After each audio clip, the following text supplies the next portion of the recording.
to view changes everything. From the coastline with a show sign, caution to the wind, you hear in front of me loudly.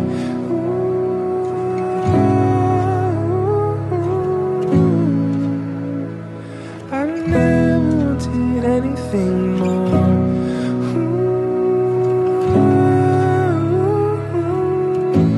Cause for the first time I found something that will last.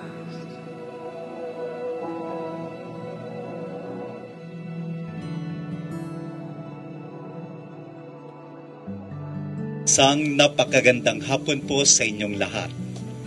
Tayo ngayon ay nagkakatipon bilang isang sambayanan upang magkaisa sa pagdiriwang ng banal na Eucharistia at masaksihan ang pag-isang dibdib nila Maki at Sally.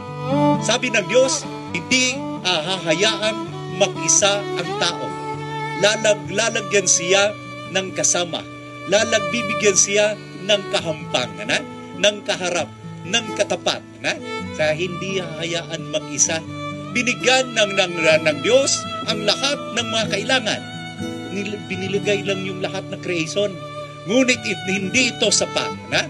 Ang naging sapat na binigay ng Diyos ay ang babae at lalaki. So, may pagkukulang, may kahinaan, ngunit pupunuan ng bawat isa at nagpapatatag sa pagsasamang ito ay ang pambiyaya ng Diyos. Naway sa araw na ito, Maki at Sally, ay mapagtibay ng Diyos ang iyong pagmamahalan, ang iyong pagsasamahan. Sa mga pagkukulang na ito, naway mapunuan kayo ng kapangyarihan ng Diyos. May pagkukulang, may kahinaan, ngunit pupunuan ng bawat isa at nagpapatatag sa pagsasamang ito ay ang pambiyaya ng Diyos.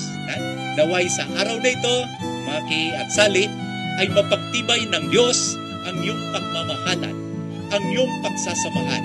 Sa mga pagkukulang na ito, naway mapunuan kayo ng kapangyarihan ng Diyos. Congratulations. At ating salubungin ang mga bagong kinasal. I'd like to congratulate the couple who's here today. And I'm so happy that you found you a partner who's going to be with you. And that's why when you said something that, you're with Sally, I was just, we were just so happy that you two are meant together. And hopefully that, you stay forever and ever, Bilang isang ina po, talaga pong wala po akong masabi. Dahil andito po lahat ang aking mga anak. Sa totoo lang po. Ngayon lang po namin naranasan itong ganitong kasalan. Ano po? Kari, sana hanggang may buhay.